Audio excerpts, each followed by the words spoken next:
What is up, everybody in the world? How are we doing? Happy Monday. I hope you're doing super well. I hope you're out there crushing it. I hope you're making some calls, making some videos, following up with some people, showing some property, going to some listing appointments. Man, I just got back from New York Saturday. Went up there and spoke in Long Island. It was absolutely incredible. It was a really good event. I can't wait to get the video of my talk and share it right here on YouTube for you. I'll be in at the Legacy Summit. That's in Orlando, March 13th. So if you're down in, anywhere in Florida, would love to see you. And man, I'm telling you what, I just, it's a whole different energy when you come see me speak in person, on stage, running around, screaming, jumping up and down. The energy is totally different than sitting in a chair staring at a camera. I can tell you that much. So I mean, there's people that come to my events that say they've been watching me here on YouTube forever, and then they come to an event and they say, I've never felt that before. So if you can ever come out and see me speak, I would appreciate it, and would appreciate the support. I put a link on YouTube. I pinned it at the top. If you guys do want to join the live here and ask a question, I'm wide open here. Bill, I see you in the backstage, but I don't see you. I don't see that your camera is on. Michelle, I don't see that your camera is on. If you guys, once you get your cameras up, there you go. Bill, can you hear me? I can hear you. What up, man? How are you? Good. Living the dream like everybody else. Dude, we are 6 feet above ground, and we are breathing air and living on God's green earth. So you can't ask for anything much more. Absolutely. And the market's on the poise of exploding. It really is. Oh, man. You telling me. That was what my talk was about in Long Island, how 2025, I believe, will go down as the greatest time ever to become an agent, to be in real estate, just to go through last year and come out without it taking you out, understanding how to handle a year like that, and then realizing that the best years of the market for agents are actually ahead of us with, transactions, commissions staying where they are. They're not going to come down. I mean, the Sitzer Burnett, NAR settlement, I think, proved to everybody that commissions aren't coming down. They can try everything they want to try to get commissions to come down, but agents are only going to work for so cheap, and people need agents. That's something else, like more people are using agents than ever. So it's an interesting. But what, you got a question? No question, just a comment. I work in two different markets in Monmouth County in New Jersey, north part of the Jersey Shore, and then also down in Northern Virginia. And quite an interesting market here with the in Northern Virginia with the government workers coming back, and some of the people I'm meeting, and even at open houses that have been remote for 5 years and now, oh my gosh, need to get back into Northern Virginia to be able to go to DC. Quite interesting dynamics when you're meeting. So you're seeing a reverse effect. You're seeing not people leaving, but seeing people coming back because they've got. Yeah, they've been hiding out in their lake houses an hour away from the metropolitan area, and now they need to come to the office. So we think tremendous, unfortunately, more buyer demand, but we do think with some of the furlough programs and what's going on, there may be some supply issues to the positive coming with people that have taken the package and selling their homes. So be interesting to see how the next 2 months play out. I didn't even think about that, with the people that might leave DC due to all this stuff. I didn't even think about the people that would be rushing back to the area due to the fact that they come into the office now, as opposed to working remotely. That's interesting. It seems like it would almost be an off balance, because I think you got more people, seems like, I don't know what the numbers are with how many people are getting laid off or, taking the deal or, not going to work there anymore versus the people that are saying that we're remote and stuff. But you wouldn't think every single person that took the deal and is not going to work for the federal government anymore would leave the area. Not 100% of them, So Correct. Seems like. It goes back to what you've preached all along. It's conversations, talking to people, engaging with people, and staying in touch. Yeah, I mean, at the end of the day, I'm telling you, it doesn't matter what's going on with the market or what the vibe is, or if people are coming because of a, a new manufacturing plant or a new car plant, or Amazon's building headquarters, or people are moving from DC, moving to DC, or whatever the case may be. It doesn't really matter. It's just like, let me talk to a human. Let me find out exactly what they're trying to do and why, so I can help them do it. I'm here to serve people. People are always going to need us. So good stuff, man. Thanks for the update from Northern Virginia. You're welcome. We'll talk to you soon, brother. All right. See you, Bill. Cool, guys. If you want to come in and join the live and ask a question or chat it up, I put the link. I pinned the link at the top of the live chat on YouTube. There's a link there. You can join me here. Michelle, can you hear me? I think you're muted. Let's see. That's on your end. I can unmute you. There you go. How you doing? Hi. Sorry, I'm driving. That's why my camera was off. Oh, not a problem. Not a problem. How's it going?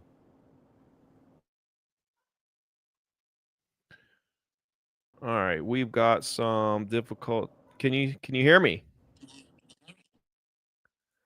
All right. Let's see. Michelle, I couldn't hear you. You were your service is not great there from your phone. Kevin. Hey, what's up, Ricky? How's it going? Good, bro. How you doing? Great. Big fan. Thank you for this live. But I have a quick question. So you mentioned back then that you lost everything back when 2008 or whatever. Yep. And I'm asking family members who are interested in doing some flips. And I remember you saying that you lost a lot of money doing flips. Do you blame that more on the deal or on the market, or what do you recommend for someone who wants to start off? Well, man, that's a good one. So back then you could borrow money and basically you could say anything you wanted on an application and they would give you the money. Right. So now they really check you really deeply. Even the private money lenders are a lot stricter than they were back then.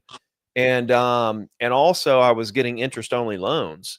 So, I wasn't paying any principal down. These are all short-term type loans. And the whole purpose was to buy the property and flip it, the next day. I did put a little work into a few of them, but that interest was just eating me up. The principal wasn't coming down at all. So, the moral of the story is the way that it got me is that I would sell a house. I would buy 2 houses. I would sell those. I would buy 4 houses. I would sell those. I would buy 8 houses. And I kept on going up and up and up. I was riding the wave up and acquiring all this debt on the way up. So, I flip houses now. I don't know.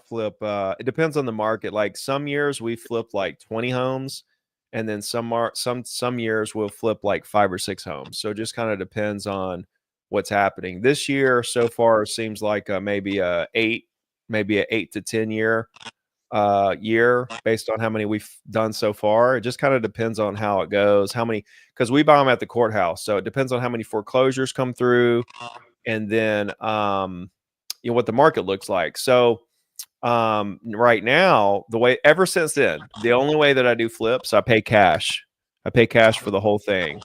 I don't borrow money to do flips. I borrow money to buy long-term rentals that are long-term rentals, not short-term rentals. Because I'm not a big fan of short-term because if you're in like a primary residential place, they can change the rules in a heartbeat and say no more Airbnb, no more what's the other one? VRBO.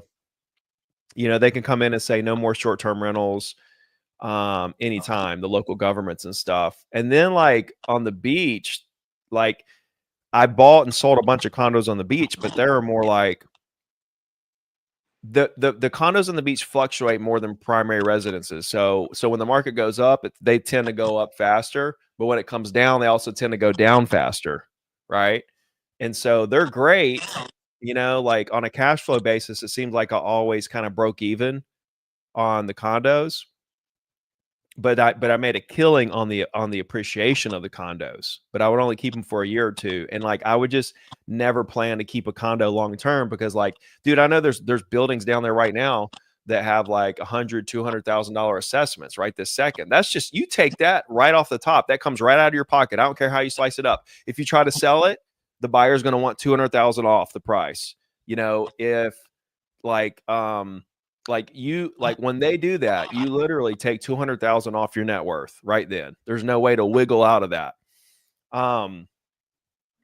It's just too risky, right? It's got big rewards, but it's a little too risky. So I stay in long-term residential, and I borrow money against those. And I like to put like 20, 30, 40, 50% down on those, right? I put a lot down on those, even when I borrow, just so my mortgage is way under whatever the rent is. You know, the mortgage, insurance, taxes, all that is way under what the rent is.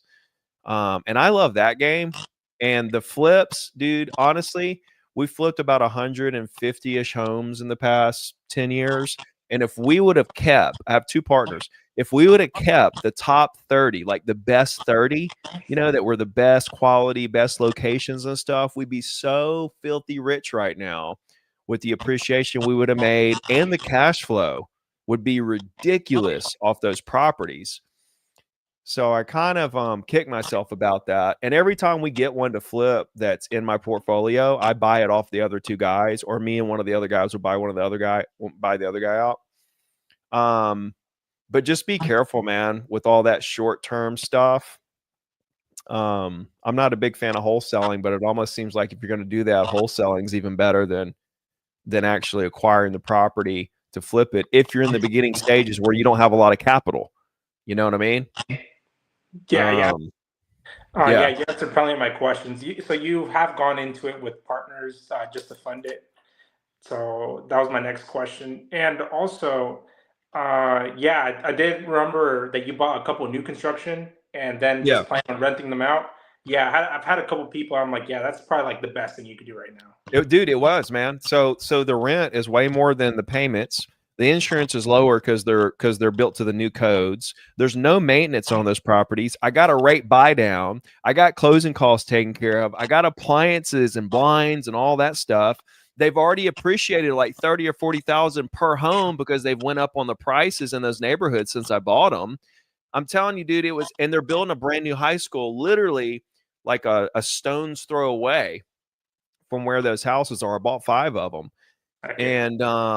And it's actually not too far from the site where we're building our apartment complex. So yeah, man, those were really good moves. And honestly, I was just sitting on a bunch of money, and I wanted to invest in something, and there was just nothing that really cash flowed. And then I saw those, and I was like, oh, bingo! And I just bought 5 of them, and they've done really well, and will continue to do well. I mean, they're just going to continue to do well moving forward. So yeah, those are real good, like long-term investments, you know, like keep them for 5-10 years, maybe 15 or 20, just kind of depending on, it's just like, okay, it's a piggy bank. Like what, like, do I need that money to go do something else?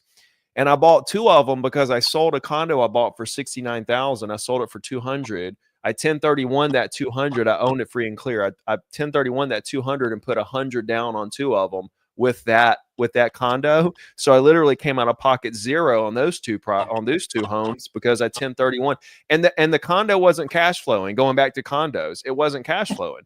Like it was literally breaking even. It might have been making me like $500 a year or something. Like it was literally not making anything. And now I own 2 homes. I turned it into 2 brand new homes that have appreciated 40 grand a piece and bring me in about $500 a month cash flow, you know, per home.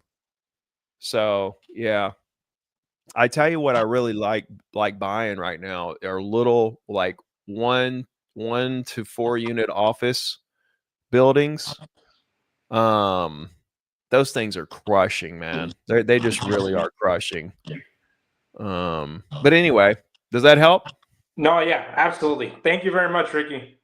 Good to see you, man. What market are you in? Arizona, Phoenix. Nice. That is a tough market to well, the good thing is that prices are pretty high. So if you do find a deal, it's not hard to flip it. It's just finding the deal that's tough. Yeah, and going back to kind of like what you were touching earlier, it's just that there are opportunities even for some flips in the area. It's just even on the MLS, which is kind of interesting. So it's just a little bit harder, and I mean that's where the money is at, I guess. Another reason why I like being an agent and focusing on it, because I don't have to worry about finding deals. I just sell properties for people that are already selling. You know, do you have your license, or are you just strictly an investor? Yeah, I have my license. Nice, nice. Yeah, I Yeah, I just have mean, some family who are interested in flipping. I'm like, well, I know like people have lost money in flipping, but I mean, there's capital and there's the construction side can be covered too. So yeah, we wouldn't wait on contractors or nothing like that. So I'm like, it's possible, but I was just curious. I was like, I'll just ask Ricky, see what he thinks. yeah. I thought about all that, you know, but when I was in the early stages, I was like, but being an agent, I literally, it's the same thing as flipping a house without buying the property or signing a contract or putting any money up or having any real liability as far as, you know, any risk. You know, you're just representing the person buying or selling. You make 2 to 3% for having no skin in the game, basically, you know, just your time and effort to represent the person the way they want to be represented. So that's the way I kind of looked at it. Like I was getting a piece of the equity without having to put anything into the deal. You know what I mean? Absolutely. Yes. So cool, man. We'll keep crushing it. Let me know what I could do to help. Absolutely. Thank you. Good to see you, bro. Jason, and then I'll come to you. Adela, is it? I got you coming. Go ahead, Jason. What's up, bro? Hey, what's up, Ricky?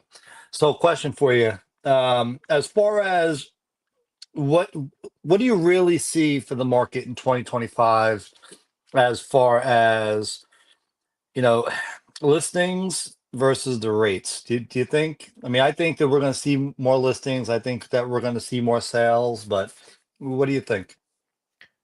I think it's going to be a pretty flat year, honestly. It's going to take Yeah. it a couple years to get back to like 5 million existing home sales a year. You know, back in 2008, 9, 10, 11, 12, you know, it bottomed out in 8 and then it took it till 12 to really get back on track to kind of, you know, like it took it a couple years of like stair stepping up.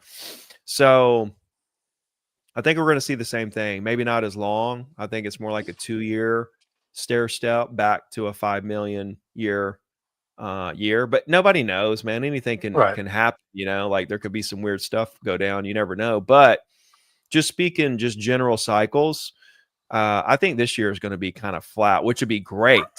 And when I say flat, I don't mean like as dead as last year. I mean not as busy as, you know, 2017, 18, 19. Honestly, I think we'll bounce back to a good. They're calling for like 4.5 million existing home sales this year. I think we'll be doing. I think that's a stretch, but I What think was we'll it do last better. year? 4 million. Oh, okay. Yeah, it was the worst year in 30 years. I know. But you know what's We interesting? all felt it. You know what's interesting is like you see inventory rise. You see inventory rise and you see, you know, the headlines of, you know, inventory rising, you know, inventory's up. But, you know, things are taking a while to sell. And what's happening is we're seeing some of these listings delist. Some of the sellers are saying, let's take it off the market. It's not really selling. Because the thing is these owners are not in trouble. See, that's what everybody fails to Right. recognize, right? We can't get in trouble because the property owners aren't in trouble. They're sitting on 3 or 4% rates. Their mortgage payments are great. Yeah, we're having some areas that have higher insurance, you know, that's messing with them a little bit, but we're still near historic lows when it comes to conventional delinquencies. We're still at around 2.62% conventional. And conventionals take up about 75% of the total mortgages on Mhm. homes in the US. And there's like half the homes out there that are literally paid for. So homeowners are just not in trouble. And there's just no sign of them getting into trouble anytime soon.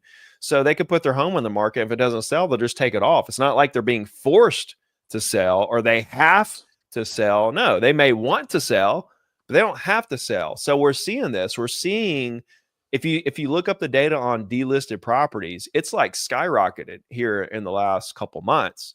And that's eating into that crazy amount of inventory. And by the way, we weren't even back to like a pre-pandemic. We were trying to get close. We were trying to get back to a pre-pandemic level of inventory, but then it kind of petered out because the owners don't have to sell, so they delisted.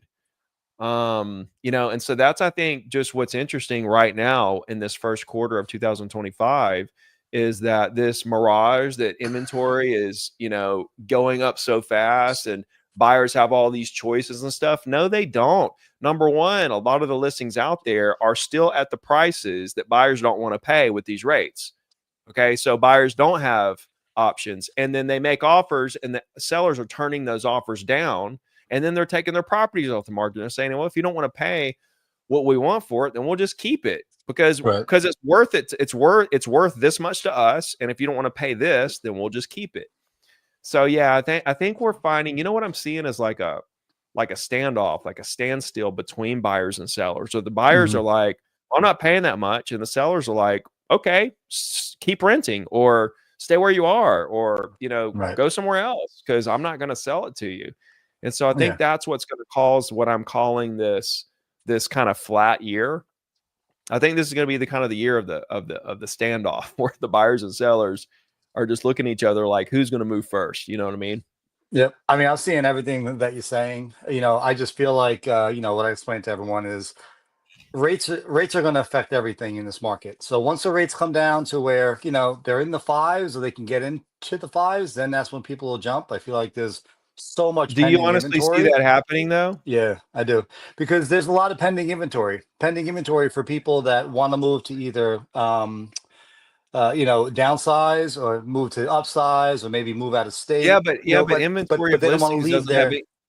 Right, but they don't want to inventory leave of their, listings doesn't have anything to do with mortgage rates. And the it mortgage rates does, follow it mortgage rates does. follows inflation, and I mean it follows the 10-year treasury, which follows inflation. And the Mhm. reason being is because investors have to get a return for their risk if they put their money into mortgages versus bonds or whatever. No, So I there's know. got to be that spread between the 10-year treasury and that, and then that's why it's tied to inflation, because if their money's going to lose 3% a year, if it's sitting in the bank, so all those things come into a factor. And we just had like an inflation report come out a couple of weeks ago that wasn't that Well, I great. think Ricky, you're talking about something different other than what I'm saying. I'm talking about the pending inventory of people that want to move or could move, but aren't because they don't want to leave that 3% rate to go to 7%. It doesn't make Right, sense. But right, they right, right. will make that move, from 3 to 5. You know what I mean? Yeah, 2%, right. but 4% doesn't make sense. So you do have, if someone can really do the data, because I talk to people, every day, right? So I know all the people out there that I've spoken to, whether it's here in New York or across the country, that, they're not, there's no reason for them to leave, or they can't because it doesn't make sense for them, from a No, I rate agree. perspective. No, I agree. What I'm saying is I don't know that we're going to see mortgage rates get into the fives I think anytime so. soon. Right. Yeah. I think by the end of the year, I think you're right. I think this year, that's why I asked the question, because I personally think, this year is going to be it's going to be, status quo of what it's been.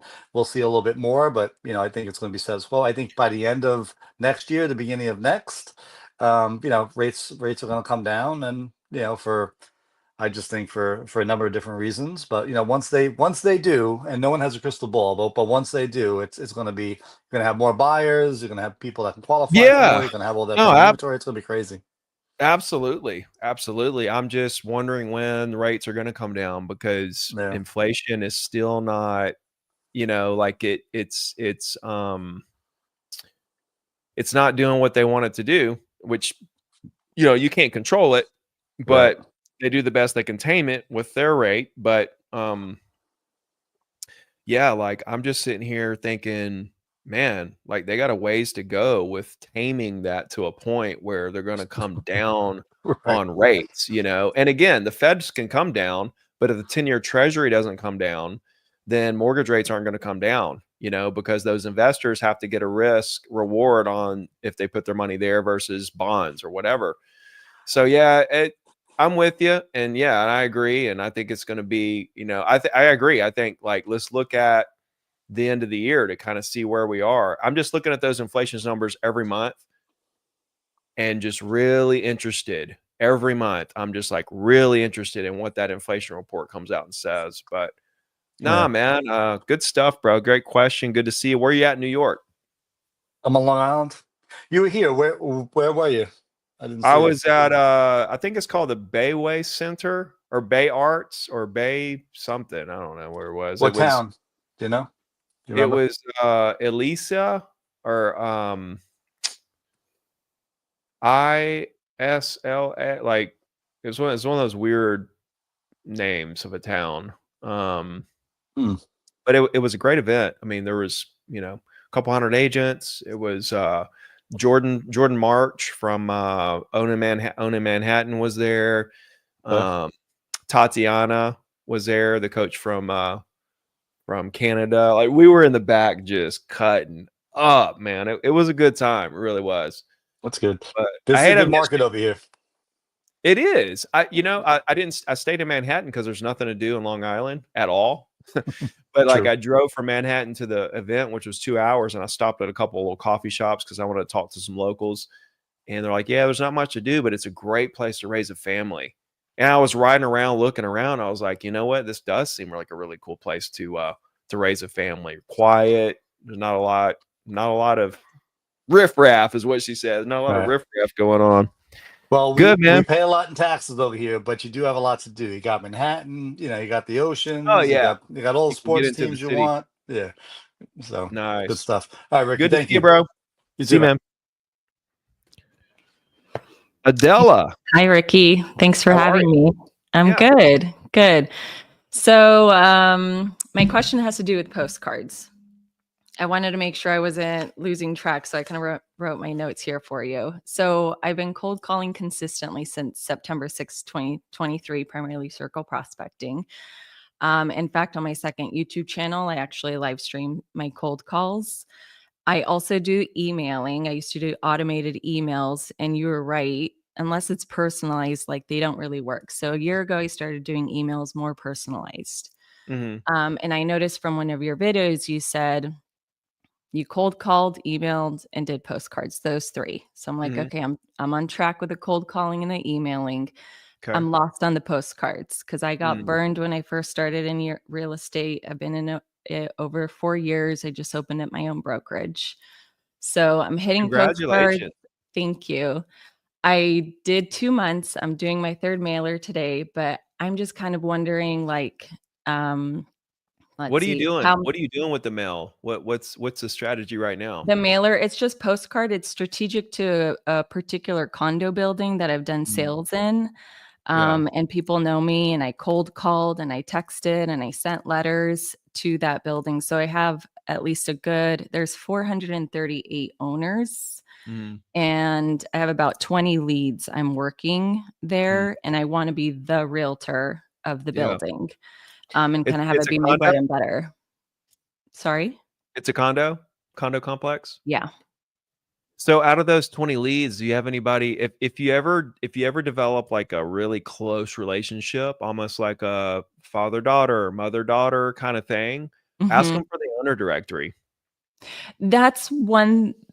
Somebody did say that. I don't know if that was ethically, like, they're allowed to give it to me, or if somebody would so just ask. Okay. Yeah. Well, I mean, I have are you talking about their emails? Because I have everything. Well, that has everything. That has their correct emails, their cell phone, like it's the 100% accurate data. Okay. And now you've really got something going on because you call those numbers. Right. Like when you call on Radex or whatever, you're going to have a 10% pickup rate. So you got 400, you're going to talk to 40, and like you said, 20. So you work the numbers, like you called 400, you talked to 40, and you got 20 leads. Okay. Right. That's the normal breakdown of that. But when you get that owner directory and you have the exact cell phone of each owner, right, and their home phone if they have one, then now it's a whole different ball game. Now you're talking, now you've got their number, and now it's a matter of their pickup rate, not because there's some disconnected numbers in there when you get the Red X or Mojo or Vulcan or whatever. There's some disconnected, there's some wrong numbers, there's stuff. But with this is their number. And so now you're talking to 200 of them versus And 40. if they don't answer, text them, which I did before. Like if they didn't answer, I was like manually texting them. You could.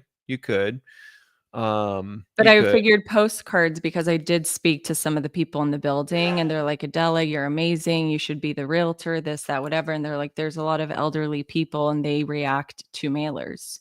So I started doing mailers. Did you do a handwritten letter? I did initially. And that was is that my handwritten letter you did to them? No. Oh, okay. So I just sent them I have these note cards. They have like a flower, they're blank. And I just kind of wrote like a 2-3 sentence letter about the sale that I had. That was like a record high. Yeah. Well, they don't, that's great for self-promotion. But when you really break it down, if you were an owner, you'd be like, oh, that's great. Garbage. Yeah. You know, oh, awesome. That person is selling properties. Cool. Doesn't help me. Garbage. Versus if you wrote a letter and you said, dear Mr. Johnson, would you consider selling your condo at complex name to a prospect of mine? Question mark, sincerely, sign your name, put a business card in there. It's one sentence, which is a question. It's one statement. It's a question. It's not three sentences. So it's very efficient. It's direct, it's to the point, and it makes the phone ring, right? Okay. So do you have a buyer for that complex? No. It's really easy to find one. It's really easy to find one, right? So you call the owners in there. Is there anything listed? Yeah, there's 5 listings right now. But my postcards that I was sending was just the market report, like what sold, like there were 5 recent sales. I understand. So when you called, what was your strategy when you called the complex? I just did my usual circle prospecting call. But what was the reason of your call? Just to see if they wanted to sell. Okay. So let's get away from that, because now what we sound like is every other agent just trying to get them to sell. When just in the building, like treat them differently, you mean? Yeah, every single prospect you call. See, this is what we've been programmed to do. We've been programmed to think that to get listings and stuff, we have to call owners and say, would you sell your property? And what we're doing is we're saying, hey, think about it. Like if you were a property owner and the bank calls you and says, you're behind your note, we're about to take your house. And you're like, no, I love my house. I never want to let this house go. They almost get the same feeling when us as agents call to see if they want to sell this home that they love, that they've made memories in, that they've spent so many years with their family in. And we're like, hey, you want to get rid of that thing? You know? And instead of trying to pull them away from their, one of their most prized possessions, we don't know. We don't know if they love that place, hate that place. We don't know. But instead of trying to pull them away from that, and give them the opportunity to start resenting us for that privately, behind the scenes, subconsciously, instead of pulling them away, what we need to do is pull them towards their next property. Right. So you should be calling them and saying, hey, I see you got a condo in here. Would you like another one? Because I got a really nice one I'd love to show you. Right. Or do you need a bigger one? I see you got a 2-bedroom. Do you need a 3-bedroom? I got a really nice one I'd love to show you.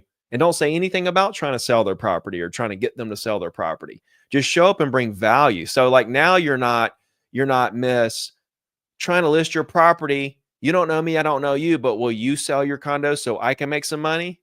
You're not the trying to get your listing agent. Now you're trying to help this person live a better quality of life agent, right? I'm not trying to get you to sell. Like a lot of times when you call and you say you're an agent, they're going to be like, well, they register agent and they say, I'm not looking to sell my home, so thanks anyway. Whoa. I'm not trying to get you to sell your house today, ma'am. I actually would love if you kept your house. I know it's really beautiful, or condo, or whatever.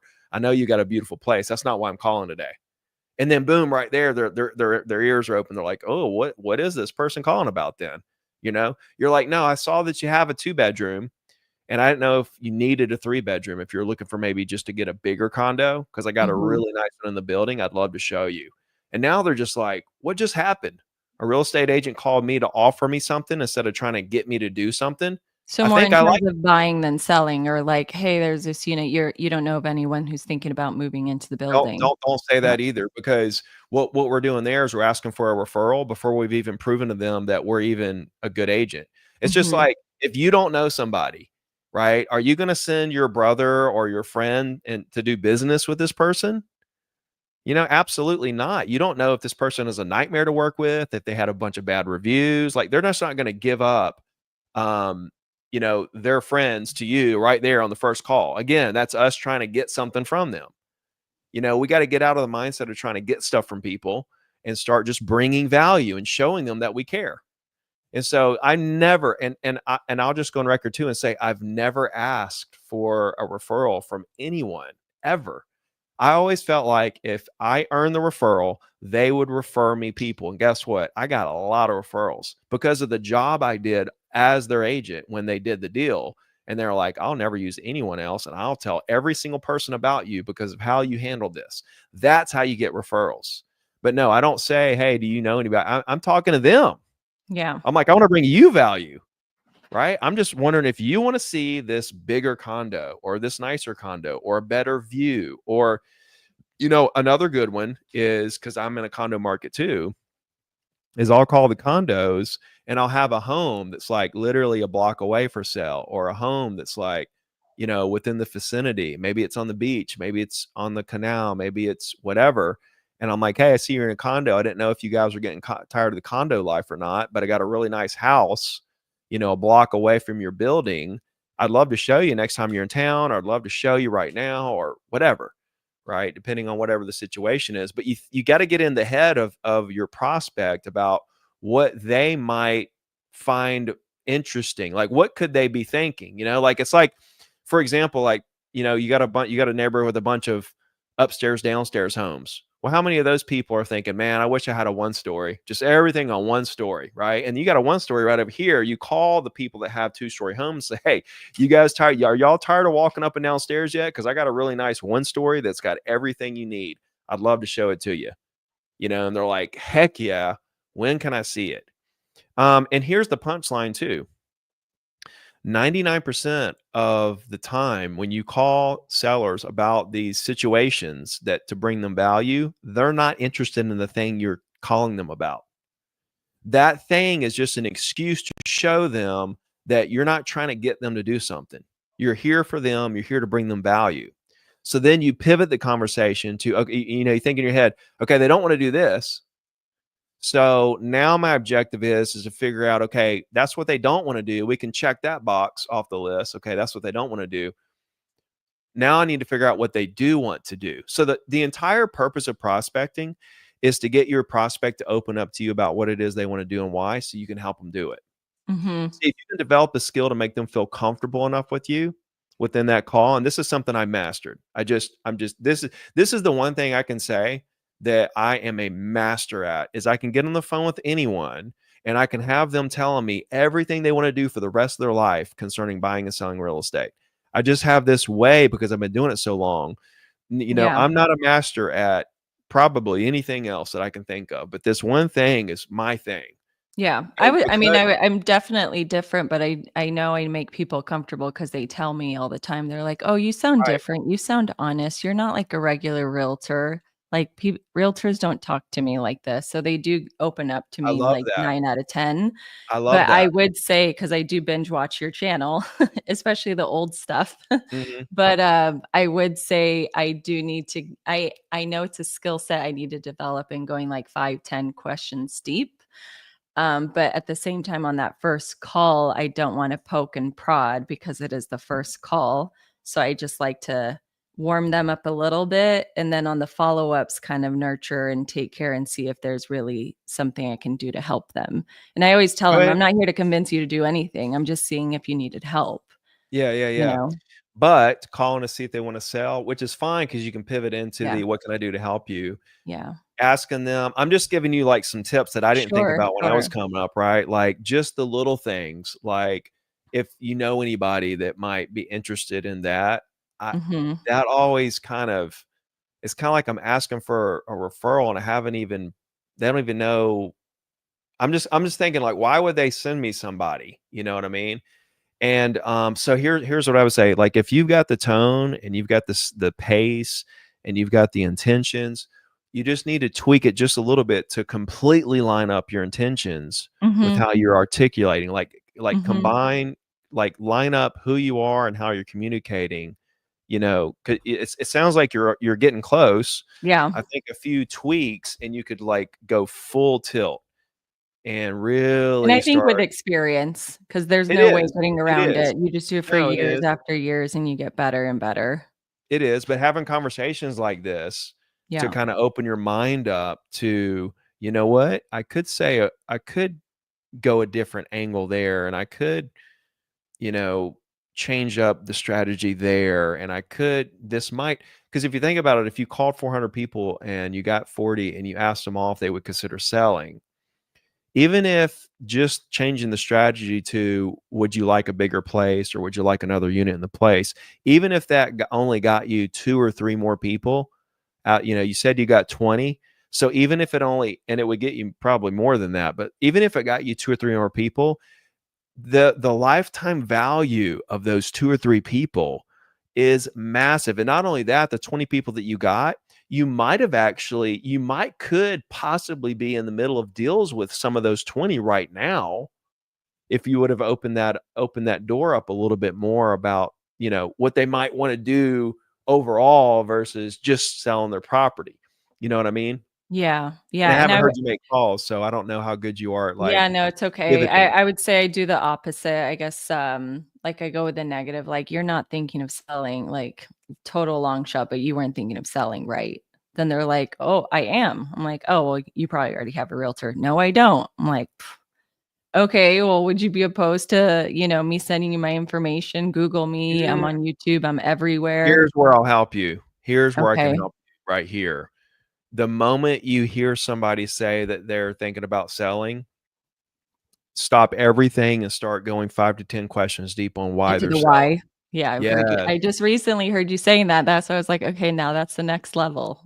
Yeah, But like yeah. don't start talking about you. Like, see what you did? As soon as they said, "Oh, yeah, we might sell, we don't have an agent," then you immediately start talking about you. "Oh, I have a Mhm. YouTube and I'm this and I sell No, no, that." that's later. That's towards the end. I just make sure they don't have a realtor. Like, because if you're thinking of selling, like it takes months to decide you're gonna sell. You don't just wake up the next day that you want to sell.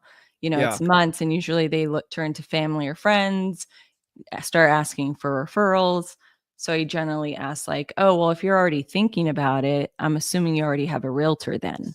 And that's when Mhm. they're like, "No, no, I don't." I'm like, "Oh, okay. Well, you know, it's such a beautiful home. What would convince Okay. you to sell?" You know? Okay. Okay. So it just goes on, but So I'm not you gonna do bore so you everyone. do go down that road of the 5 to I 10 do not questions. all the time. I feel like I don't go deep enough. Yeah, and that's everybody's problem. And what happens is they don't go deep enough, so they don't know really why somebody's doing what they're trying to do or how they're trying to do it. Mhm. So they start putting this plan in place that doesn't line up with the intentions of the client, and the Mhm. client's weirded out about it. And this is where you start to see people ghost their agents. Well, I People would wonder, say over time, because my follow-ups, like, I have really good nurture follow-up procedure, so I eventually get to the answer. yeah. And because I don't list properties if they're not motivated, although I will reconsider that since I heard one of your other videos with the ending date TBD. I list every single property. Anybody see, the thing is I'm not trying to sell a property. Right. I'm trying to help them do whatever they're trying to do. Yeah, what they wanna do. If they just Yeah. want it on the market and they don't care if it sells and they know it's probably not going to sell, but it's what they want to do, me too. I'm setting Yeah. expectations. I'm working that deal. Yeah, that Um, I've had a hard wall, but you've opened up my mind to that option, so I'm gonna the thing is explore they're it. going to go to another agent who will see when you say, "Oh, here's my hard wall. Here's my line in the sand." They're like, Mhm. "Oh, okay, this agent isn't on our team. We want to Right. do this, but she's saying she won't do that." So she's out because she's not on our team. And so now Right. you lose this client for life. Because they go to another agent who is on their team, they list it, it doesn't sell, but then 5 years later, they do 8 deals with them and refer 4 people to them, Right. Which right? is And what so I'm opening my eyes I'm to. thinking about my career. Mhm. You know, I'm not just Which thinking I'm in the about. long-term game now. I mean, I have my brokerage, been in it for over 4 years, so I'm not going anywhere. But Nice. forgive me if I may ask about the postcards. I just Yeah, kinda yeah, yeah, wanted to yeah. understand, like, the budget, how often, how many, So did you scale? yeah. So I would, what's the price range of these condos? Like 500,000. Okay. What market is this? Fort Lauderdale. Okay. And what's the reason you like that complex? Because they have really good financials, budget, property management, and the board. Got it. And its location. Yeah. I was just thinking, like, there are $1 million condos everywhere down there. Right. I mean, there's so many realtors, right, that dominate certain buildings, but this one I noticed had a vacancy. And then I was talking to one of the neighbors, and she's like, "Oh my God, there was a gentleman who dominated this building. He was great, but unfortunately he passed away years ago. And now as homeowners, we all feel lost. And the current realtors, aside from myself that work there, they're like, they're terrible. We don't know who to turn to. And I've done business there. So some of the neighbors were recommending me and saying, so I've been getting some calls from some of the owners. Cool. So I want to go back to the postcards, but I just want to say, when I keep getting off track because there's just so much good stuff. So when agents dominate a complex or a subdivision, okay, I promise you that is a massive opportunity for you. Do you know why? Well, I mean, there's so many reasons why, but which one in particular are you referring to? So for me, I think if it's dominated by an agent, number one, it's scaring a lot of other agents away. So there's less agents prospecting that group, number one. So there's less agents going on. Mm-hmm.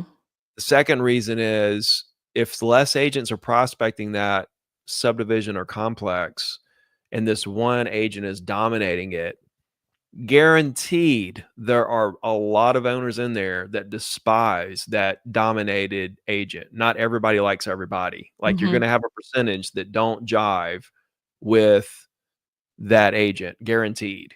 And they're looking for an alternative, right? They're looking for an alternative. So I just think with less agents prospecting it and farming it and stuff, and the fact that, there's and this has worked for me. There were complexes that were dominated by agents, and I would farm those. I would send letters, I would call, and the agents would call me and literally cuss me out over it. And I'm like, but the thing is those owners, Mr. Agent, they can choose whoever they want. They do not have to use you. And nothing says, there's no ethics, there's no rules, there's no laws, there's nothing that says that I can't mail and call those owners that are not listed. I didn't call any that were listed, right? I called the ones that weren't listed and talked to them. And guess what? I got a lot of business.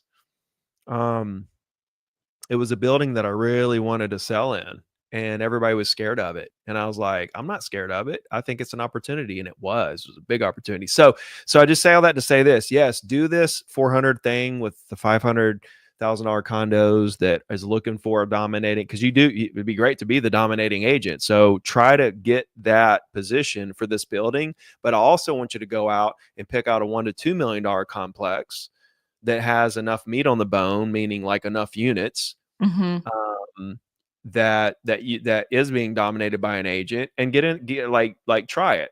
That's my next step. I feel like this one I'm experimenting. I want to get a handle, a footing, understand it, see how it works, and then pick a building near me.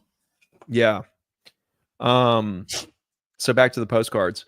So I would do something really, if I was going to do postcards, I don't know that I would though, but I guess if you're trying to get your foot in the door to be like the agent for that complex, I guess I would, if that's what I was trying to do. I wouldn't spare money. I would do really nice, glossy, bigger.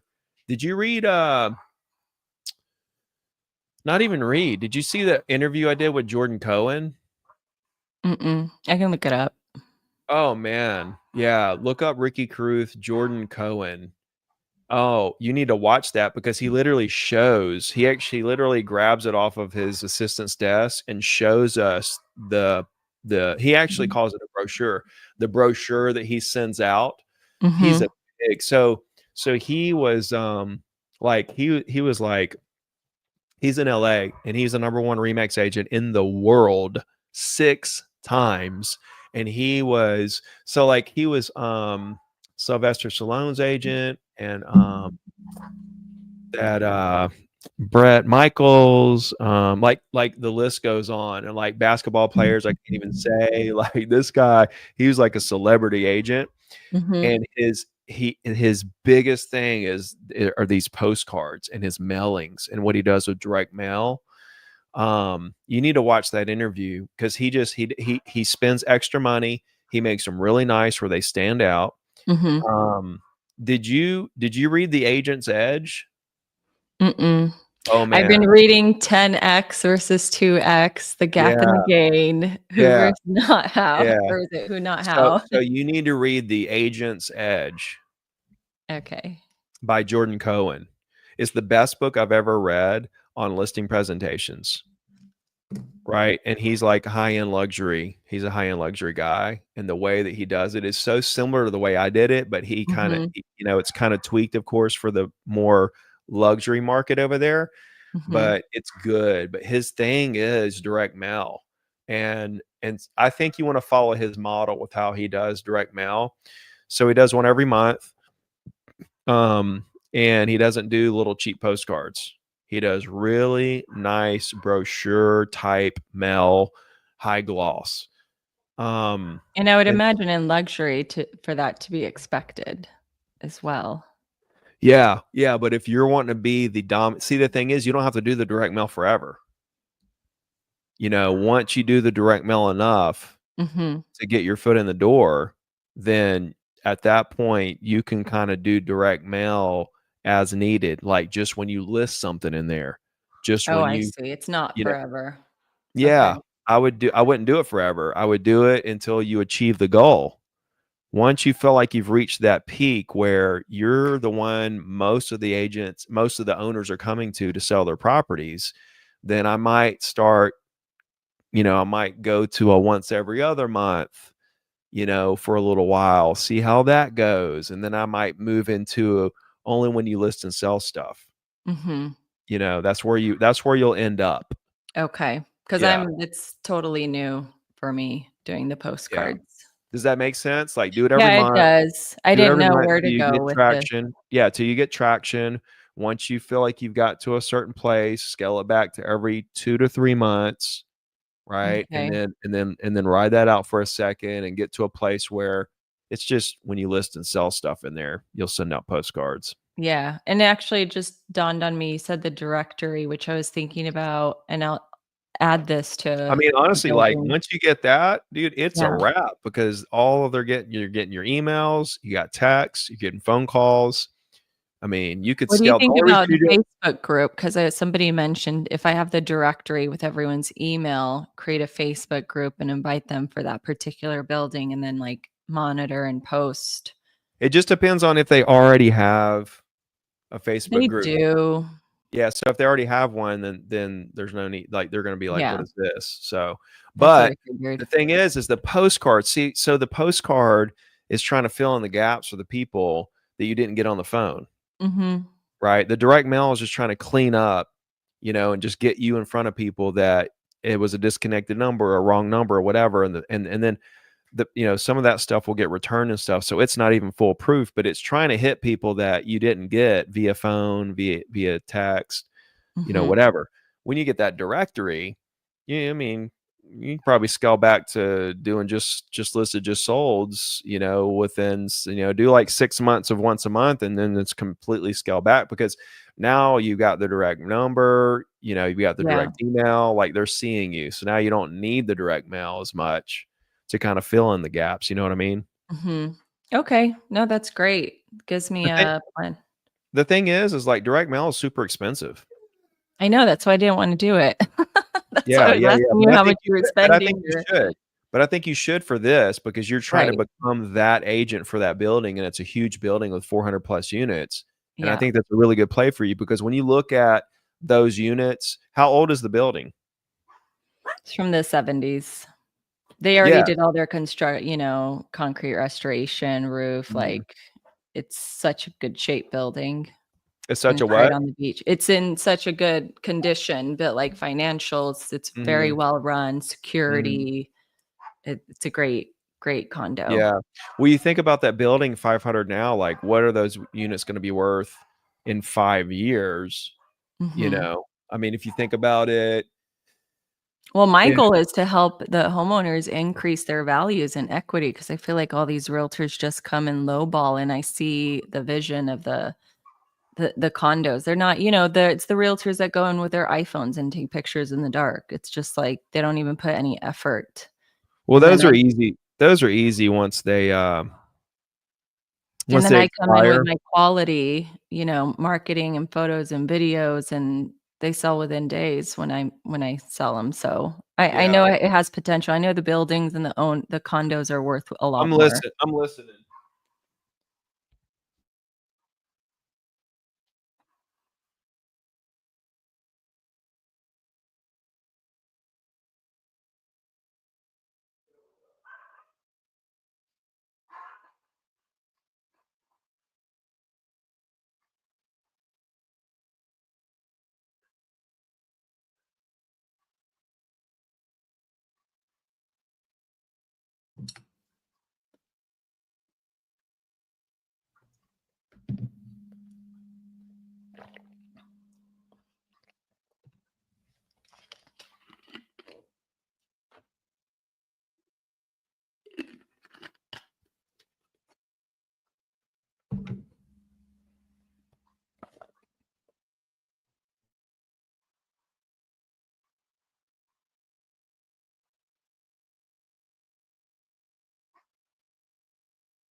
All right. So anyway, the snow completely demolished our screened-in porch. You know, it doesn't snow in Alabama ever.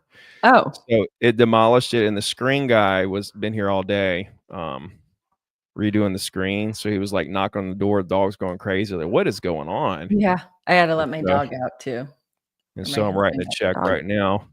So no, but did I get you taken care of? Yeah, no, that was good. I was not to say I was afraid, but I'm not, when it comes to time and money, I'm always time.